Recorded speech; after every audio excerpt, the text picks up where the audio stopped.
हरे कृष्णा। नमो ओम विष्णुपादाय कृष्ण पृष्ठाय भूतले श्रीमते भक्ति वेदांता स्वामिनिते नामिने।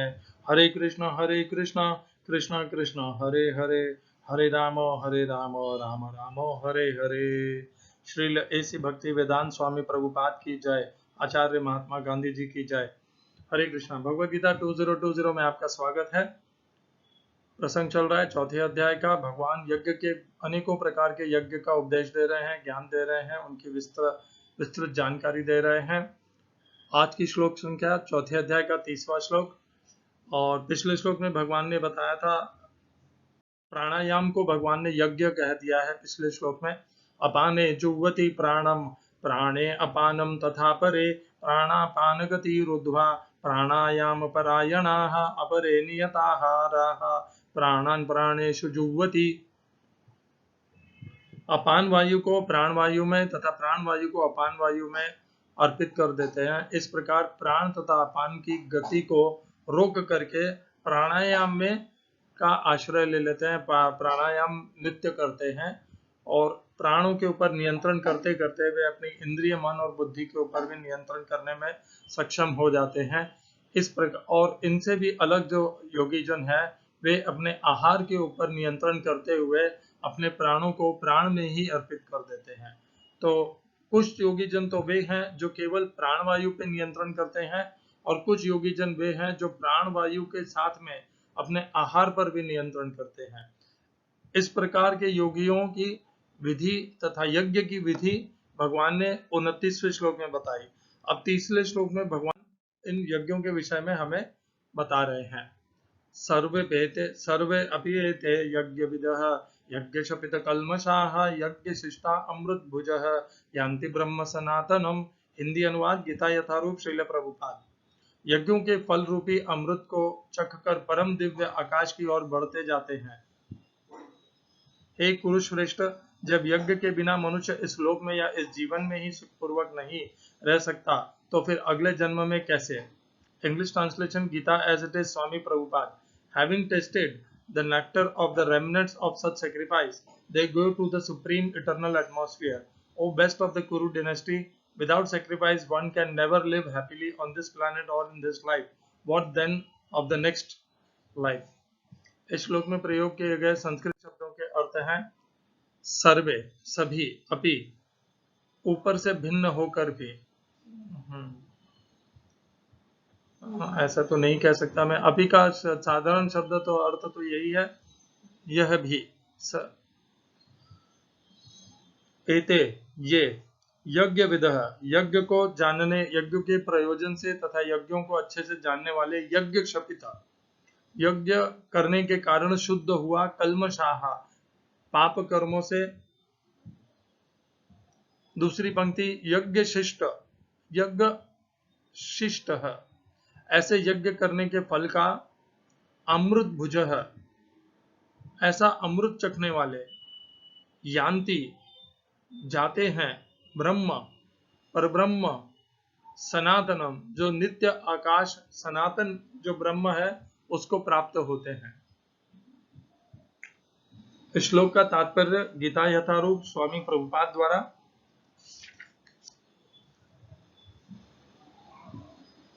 विभिन्न प्रकार के यज्ञों तथा द्रव्य यज्ञ, स्वाध्याय यज्ञ, योग यज्ञ की उपर्युक्त व्याख्या से यह देखा जाता है कि इन सब का एक ही उद्देश्य है, और वह है इंद्रियों का निग्रह। इंद्रिय तृप्ति ही भौतिक अस्तित्व का मूल कारण है। अतः जब तक इंद्रिय तृप्ति से भिन्न धरातल पर स्थित न हुआ जाए, तब तक सच्चिदानंद के नित्य धरातल तक उठ पाना संभव नहीं है। यह धरातल नित्य आकाश या ब्रह्म आकाश में है। उपर्युक्त सारे यज्ञों से संसार के पाप कर्मों से विमल हुआ जा सकता है। जीवन में इस प्रगति से मनुष्य न केवल सुखी और ऐश्वर्यवान बनता है, अपितु अंत में वह निराकार ब्रह्म के साथ तादात्म्य के द्वारा या श्री भगवान कृष्ण की संगति प्राप्त करके भगवान के शाश्वत धाम को प्राप्त करता है। हरे कृष्णा। ओम अज्ञानतिमिरन्धस्य ज्ञानाञ्जनशलाकया चक्षुरुन्मीलितं येन तस्मै श्रीगुरुवे नमः। एकं शास्त्रं देवकीपुत्र गीतम्, एक ही शास्त्र श्रीमद् भगवद गीता। एको देवो देवकीपुत्र एव, एक ही भगवान श्री कृष्ण एको मंत्रस्तस्य नामानि यानि, एक ही मंत्र भगवान श्री कृष्ण के नाम का महामंत्र, हरे कृष्ण कृष्ण कृष्ण हरे हरे, हरे राम राम राम हरे हरे। कर्मापेकम तस्य देवस्य सेवा, कर्म के द्वारा भगवान की नित्य सेवा। हरे कृष्णा। सर्वे सभी, अपि ये इन यज्ञों को करने वाले सभी, एते ये सब, यज्ञ विदः ये यज्ञों को जानते हैं, जानेंगे नहीं तो यज्ञों को करेंगे कैसे संपन्न।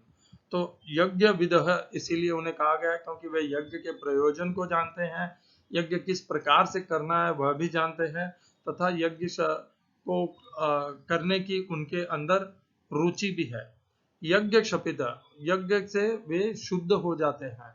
किन चीजों से शुद्ध होते हैं? कल्मषा, उनके जितने भी संचित पाप कर्म है, पाप फल है, उन सबों से वे मुक्त हो जाते हैं। यज्ञ शिष्ट, यज्ञ का जो अवशेष खाते हैं। इसी से एक और तीसरे अध्याय में एक श्लोक आया था, आपको याद होगा। तीसरे अध्याय में 13वां श्लोक आता है, यज्ञ शिष्टाशिन संत मुच्यन्ते सर्व किल्बिषैः भुंजते ते त्वघम पापाः ये पचन्तात्म कारणात्। पहली पंक्ति पे ध्यान दीजिए, यज्ञ शिष्ट, यहाँ पर भी दूसरी पंक्ति का पहला शब्द है यज्ञ शिष्ट। यज्ञ शिष्टाशिनः संतः मुच्यन्ते सर्व किल्बिषैः, किल्बिषैः समस्त पाप कर्मों से मुक्त हो जाते हैं। यज्ञ शिष्ट अमृत बुझ, यज्ञ का जो शिष्ट है वह अमृत है और उसको भोग करके यान्ति जाते हैं वे परब्रह्म, जो सनातन परब्रह्म है उसको प्राप्त होते हैं वे। और वहां पर तीसरे अध्याय के 13वें श्लोक में कहा गया है, भगवान के भक्त सभी प्रकार के पापों से मुक्त हो जाते हैं क्योंकि वे यज्ञ में अर्पित किए भोजन को ही खाते हैं। यज्ञ शिष्ट शिनः, आशीनः खाने वाले, यज्ञ शिष्ट अर्थात यज्ञ संपन्न करने के बाद ग्रहण किए जाने वाले भोजन। यहाँ पर यज्ञ शिष्ट का यह अर्थ दिया है। और तीसरे अध्याय के 13वें श्लोक में प्रभुपाद ने आशीनः खाने वाले, संत भक्तगण मुच्यन्ते मुक्त हो जाते हैं, सर्व किल्बिषैः समस्त पाप कर्मों से मुक्त हो जाते हैं। तो यज्ञ का जो फल है हमने पुष्टि कर ली, हमने अपने आप को अच्छे से दृढ़ कर लिया।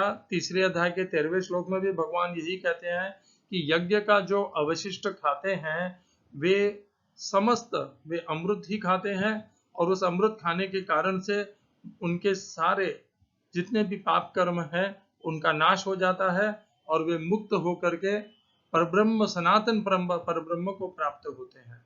बहुत आसान तरीका है यह, यज्ञ करिए, यज्ञ से आपके पाप कर्मों का नाश हो जाएगा और पाप कर्म नाश होने से आप परब्रह्म सनातन को प्राप्त होंगे। और यह मैंने पहले ही बता दिया है कि परब्रह्म और भगवान श्री कृष्ण में कोई अंतर नहीं है। हमने श्लोक किया था, ब्रह्मार्पणम ब्रह्म हविः ब्रह्माग्नो ब्रह्मणा हुतम ब्रह्मैव तेन गंतव्यम ब्रह्म कर्म समाधिना। हमने उसी श्लोक को 9वें अध्याय के 16वें तथा 24वें श्लोक से जोड़ करके हमने ये देखा था कि जो भगवान चौथे अध्याय में यहाँ पर बोलते हैं ब्रह्मार्पणम, और वही भगवान 9वें अध्याय के 16वें तथा 24वें श्लोक में बोलते हैं।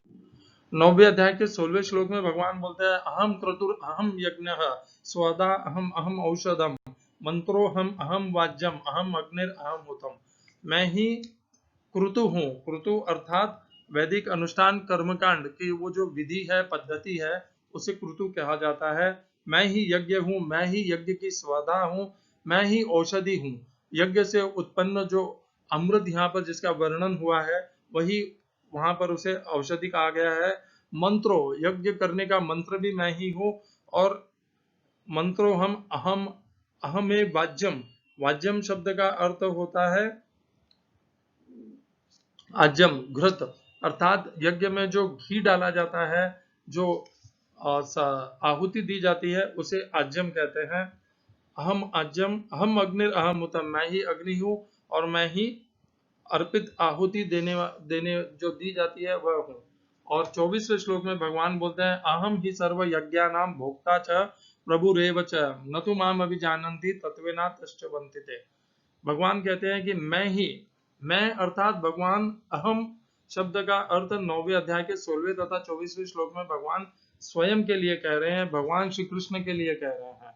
और चौथे अध्याय के 24वें श्लोक में भगवान कहते हैं ब्रह्मार्पणम ब्रह्म भी ब्रह्माग्नो ब्रह्मणा उतम ब्रह्मैव तेन गंतव्यम ब्रह्म कर्म समाधिना।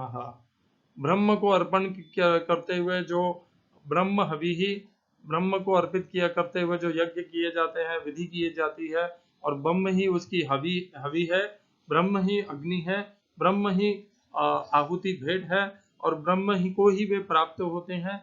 ये जो भी ब्रह्म कर्म समाधिना, समाधिना शब्द का है पूर्ण एकाग्रता के द्वारा, दृढ़ता से और मन से किया जाता है। समाधिना अच्छे से अधीन होकर के अपने मन और बुद्धि को उसमें स्थिर करके जब ब्रह्म के लिए कर्म किए जाते हैं, यज्ञ कर्म किए जाते हैं, तो वे ब्रह्म कर्म समाधिना कहा जाता है।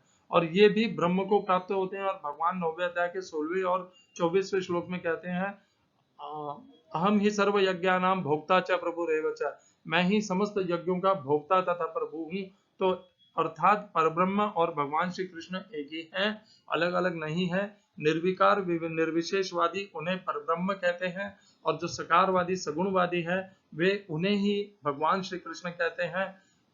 इस भेद में मत पड़िए, अपने आप को श्रेष्ठ और निर्विकार निर्विशेष वादियों को निम्न मत समझिए। यदि आप निर्विकार निर्विशेषवादी हैं तो आप सगुणवादियों को निम्न मत समझिए। जो भी है भगवान एक ही है। भगवान को जो यदि आप निर्विशेष निर्विकार रूप में मानते हैं, निराकार रूप में, तो भी आप उन्हें ही मान रहे हैं। यदि आप उन्हें सगुण रूप में मान रहे हैं तो भी आप उसी भगवान को मान रहे हैं। भगवान द्वितीय नहीं है। दो होते तो फिर और अलग तरह की हमारे बीच में द्वंद्व होते हैं कि मेरा भगवान श्रेष्ठ है या तेरा भगवान श्रेष्ठ है। यहाँ पर तो हम इसी प्रकार से लड़ रहे हैं जैसे कि दो भगवान है यहाँ पर और दो सत्ताएं हैं, परंतु पूरी भगवत गीता में कहाँ पर भी भगवान ने दो भगवान और दो सत्ता का वर्णन नहीं किया है। जब नहीं किया है तो अर्थात यही हो गया कि निराकार ब्रह्म तथा भगवान श्री कृष्ण का साकार रूप दोनों एक ही हैं।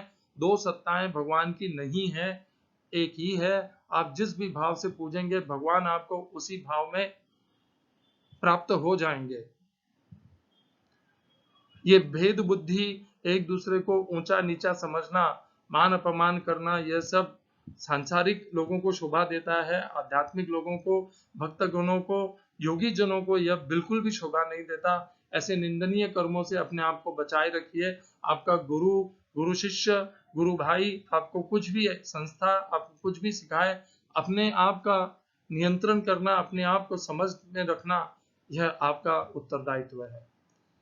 तो ये अनेकों प्रकार के यज्ञ भगवान ने यहाँ पर बताए, और अभी और बताएंगे। अगले 2-3 श्लोक भी यज्ञ से ही जुड़े हैं, और उसके बाद में भगवान ज्ञान के ऊपर बताएंगे। नहीं ज्ञानेन सदृशम पवित्रम इह विद्यते तत्स्वयं योग संसिद्धः कालेन आत्मनि विन्दति। तो भगवान को यहाँ पर यज्ञ के विषय में क्यों बताना पड़ा?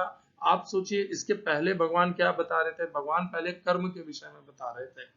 चौथे अध्याय में भगवान ने कर्म बताना शुरू किया, फिर यज्ञ बताते हैं और आगे ज्ञान बताते हैं। इन तीनों के बीच का संबंध क्या है? कर्म, यज्ञ और ज्ञान। कर्म करने से, कर्म जब हम करते हैं तो हम अनेकों प्रकार के उन कर्मों के माध्यम से यज्ञ कर सकते हैं, और यज्ञ करने से शुद्धि हो करके हमें ज्ञान की प्राप्ति होती है। यह आगे हमारे सामने आएगा, और यही कारण है कि भगवान यहाँ पर अनेकों प्रकार के यज्ञ बता देते हैं, क्योंकि यज्ञ कर्म से ही संपादित किए जा सकते हैं। यज्ञ करने का साधन कर्म है, और जब भगवान ने कर्म बता दिया है तो कर्म को कैसे करना है यज्ञ के लिए, और यज्ञ क्या होते हैं वह भी भगवान ने यहाँ पर बता दिया। और अब यज्ञ जब हम करेंगे तो उससे हमें क्या लाभ होगा, वह है ज्ञान, सात्विक ज्ञान। उसका वर्णन भगवान चौथे अध्याय के आखिरी में करेंगे। हरे कृष्णा। श्रील ऐसी भक्ति वेदांत स्वामी प्रभुपाद की जय। आचार्य महात्मा गांधी जी की जय।